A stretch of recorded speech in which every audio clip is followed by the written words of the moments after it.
saudara kita yang terbaring di rumah sakit. Hari ini sayup-sayup suara azan dari masjid rumah sakit masuk ke telinganya. Dia menonton di televisi acara live solat Jumat, tapi saat itu dia hanya mampu terbujur kaku.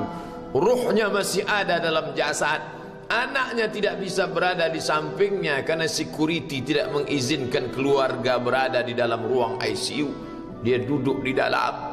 Suara terdengar, azan bersahutan, hayya 'alas salah, mari salat, hayya 'alal falah, mari menuju kemenangan.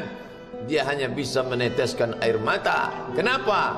Kalau dulu dia waktu sehat sempat beribadah, penyesalannya tidak terlalu banyak. Tapi kalau di saat sehat walafiat tak sempat untuk menempelkan kening ke lantai, tak sempat melangkahkan kaki ke rumah Allah, tak sempat mendengarkan khutbah, maka tak ada duka di atas duka. Air mata yang meleleh tak dapat mengembalikan masa lalu. Lan tarji'al ayyamul lati madat, yang lalu tak dapat diulang kembali. Air mata darah menangis. Yang sakit tak akan sembuh, yang mati tak akan hidup. Penyesalan selalu datang di akhir perbuatan. Belum pernah orang menyesal sebelum perbuatan berlalu. Selalu penyesalan di akhir. Di saat itu penyesalan tak lagi bermakna. Apa kata mereka ketika melihat azab Allah? Rabbana, hai Tuhan kami, ya Rabb kami, absarna, mata kami sudah melihat azab, wa sami'na, telinga kami sudah mendengar suara tangisan, teriakan, pekikan di dalam neraka. Farji'na, kembalikan kami lagi ke dunia, na'mal salihah, kami ingin beramal saleh, inna muqinun, kami yakin seyakin-yakinnya. Tapi saat itu penyesalan tak lagi bermakna, karena dunia tak mungkin utuh semula, karena sudah menjadi sunnatullah yang lampau tak akan kembali. Idza sama'un fatarat, langit terbelah, wa idzal kawakibun tasarat, planet-planet bertabrakan, wa idzal biharu fujirat, lautan diledakkan, diletupkan, wa idzal quburu bu'asirat, semua yang dikubur dibangkitkan. Alimat nafsum ma qaddamat wa akharat, disitulah orang baru sadar apa yang dulu pernah aku lakukan. Wa qadimna ila ma amilu min amalin, semua amal mereka kami tunjukkan, kami datangkan. Ini amalmu, ini infakmu, ini wakafmu, ini sedekahmu, ini salawatmu, ini bacaan Qur'anmu, ini zikirmu. Tersenyum mata melihat amal. Faman ya'mal mithqala dzarratin khairan yarah. Tapi jangan lupa, apakah yang dosa-dosa itu dilupakan begitu saja? Yang buruk pun akan nampak juga. Faman ya'mal mithqala dzarratin syarran, sebesar ujung rambut, sebesar telapak kaki semut yang hitam, di atas batu yang hitam, di tengah malam yang kelam, di dalam samudra yang gelap, akan ditampakkan juga pada hari itu. Yauma tublas sarair, segala rahasia ditunjukkan, dan mata akan melihat dengan penglihatan yang nyata. Mulut tidak lagi bisa menjawab. Al-yauma nakhtimu ala afwahihim, hari itu mulut kami kunci, karena mulut itu yang dulu pandai mencari-cari alasan, bersilat lidah, maka hari itu lidah dikunci. Wa tukallimuna aydihim, tangan mereka akan buat bicara. Wa tashhadu arjuluhum, kaki bersaksi. Apa yang akan dibicarakan tangan, apa yang akan dipersaksikan kaki. Bima kanu yaksibun, semua yang pernah dilakukan di masa yang lalu. Berapa atasanmu sanggup memberi gaji sehingga begitu enteng kau tinggalkan solatmu? Apa yang dijanjikan istrimu sehingga begitu enteng kau berikan yang haram? Hanya rayuan sesaat, padahal dia pun akan meninggalkanmu sebelum masa tua tiba. Apa yang dijanjikan anak-anakmu? Ayah, kami akan menjagamu di hari tuamu nanti, maka berikan kami yang kami inginkan. Belikan kami rumah yang besar, belikan kami kendaraan yang mewah. Nanti setelah hari tua kami akan menjagamu, kata mereka. Tapi setelah kita tua, dosa-dosa begitu banyak terkumpul, mereka pun meninggalkan kita di panti jompo yang penuh dengan kesunyian, hening, sepi. Suara cucu tak terdengar menangis karena mereka pun malu mengakui kita sebagai orang tua. Suapkanlah yang haram ke mulut mereka, berikanlah yang batil ke dalam perut mereka. Itu hanya akan menjadi azab di dunia sebelum hari kiamat tiba. Ish ma syi'ta, hiduplah sesuka hatimu. Ish ma syi'ta, apa yang mau kau makan, makanlah. Apa yang akan kau bekerjakan, kerjakanlah. Fa innaka mayyit, tapi ingat, kau akan menjadi mayat, kau akan mati. Semua akan diminta pertanggungjawaban di hadapan Allah Subhanahu wa ta'ala. Hari ini orang boleh tertawa, hari ini orang boleh merasa dunia dia yang punya, tapi sampai masanya yang hijau akan berubah menguning, yang kuning akan mati, yang mati akan menjadi debu, yang debu ditiup angin hampa tak bermakna. Lalu apa yang akan dibawa menghadap Allah Subhanahu wa ta'ala? Amal saleh.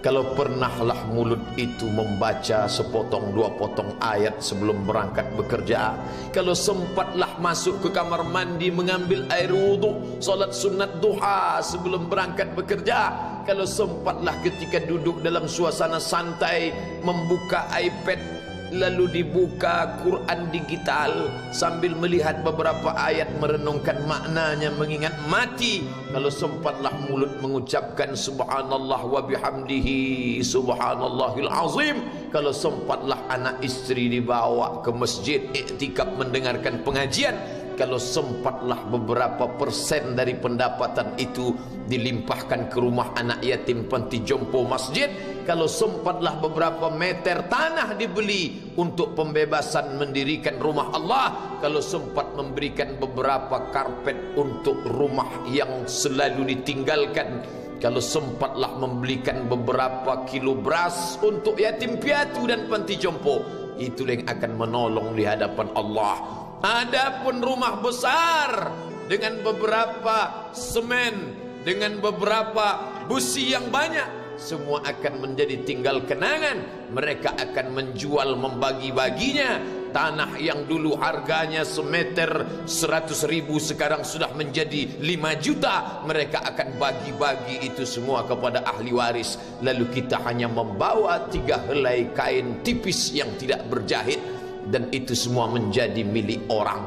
Kalau dulu mereka kita didik dengan pendidikan yang baik, di tengah malam mereka bangun menetes air matanya, lalu dia berdoa, Rabbighfirli wa liwalidayya warhamhuma kama rabbayani shaghira, seperti tetesan embun di tengah gurun Sahara yang panas. Kalau sempatlah mereka berdoa, Allahumma ighfir lahu warhamhu wa'afihi wa'fu anhu, maka mengalirlah air yang sejuk ke tenggorokan yang kering. Kalau sempatlah mereka membeli makanan, diundangnya anak yatim, diusapnya kepala, ya Allah, terimalah sedekahku ini untuk almarhum ayahku, almarhumah bundaku. Aku tak dapat membalas budi baik mereka, ya Allah, mereka sudah mendahului aku.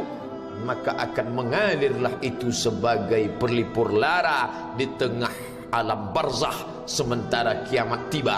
Tapi kalau mereka hanya dididik dengan keduniawian, dididik dengan kemewahan, disumbat mereka dengan materi, tak pernah diingatkan pada mati. Ketika kita mati, mereka pun juga akan mati perasaan ingatannya. Paling celaka lagi, mereka mengingat kita dengan mengantarkan bunga, mereka mengingat kita dengan pakaian hitam, mereka mengingat kita dengan suara musik, mereka mengingat kita dengan memajang foto kita besar-besar di dalam rumah. Dan itu hanya menjadi penghalang rahmat Allah turun, tidak berkesan sedikit pun. Mereka sedang menyangka kalau dinyanyikanlah lagu kesenangan kita, terobat rindu hatinya. Kalau dipajangnya foto kita, dilingkarkannya karangan bunga, puas rindunya. Padahal itu tidak membuat pengaruh apapun kepada kita di alam barzakh. Maka sayang, buatlah sayang yang mengingatkan sesudah mati. Kalau rindu, buatlah kerinduan yang membuat dia akan tetap mengalir sebagai satu amal sesudah kematian. Idza matal insan, kalau manusia mati, inqata'a. Dulu rajin membaca Quran, berhenti. Dulu rajin salat tahajud, berhenti. Dulu rajin menghatamkan segala yang baik-baik, berhenti. Tapi ada yang tetap mengalir. Di antara yang mengalir itu adalah sedekatun jariyah. Sempat membelikan beberapa bungkus nasi. Nampak orang tua di panti jompo menyuap nasi itu, menggeletar tangan mereka karena usia lanjut, menetes air mata. Kita bukan sedang melihat orang tua, kita bukan sedang melihat orang lain. Saat itu kita sedang melihat potret diri kita 30 tahun yang akan datang. Di mana aku 30 tahun akan datang? Surga, kenikmatan yang luar biasa, tapi dia tidak akan dimasuki oleh orang yang biasa-biasa. Solat biasa, baca Quran biasa, zikir biasa, untuk mendapatkan yang luar biasa, maka itu bukan perimbangan ibadah yang fair. Hanya dengan solat wajib biasa, hanya dengan baca Quran biasa, hanya dengan zikir biasa, hanya dengan sedekah biasa, berharap akan masuk ke dalam surga yang luar biasa, maka sungguh bukan suatu perimbangan perniagaan yang seimbang antara makhluk dengan Khalik Allah Subhanahu wa taala. Khutbah Jumat ini kembali mengingat kita, mengajak merenung bersama. Kita ini mau kemana? Di sini untuk apa? Yang kita bawa menghadap Allah itu apa? Apakah nama, jabatan, kebesaran, harta benda ikut menghadap Allah? Tidak. Dia akan tinggal menjadi puing-puing kenangan. Yang akan dibawa adalah amal saleh. Makanya kita selalu berdoa selesai wudu, Allahumma ja'alni minat tawabin waj'alni minal mutatahhirin. Ditutup dengan waj'alni min ibadikas salihin.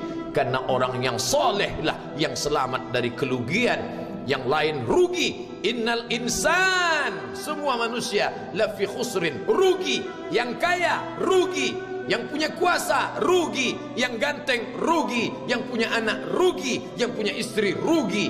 Tapi ada yang beruntung, illallazina amanu, kecuali yang beriman, wa amilus salihati, dan beramal saleh. Itulah orang yang beruntung, karena dia akan hidup dalam kehidupan yang kekal abadi, membawa iman dan amal salehnya.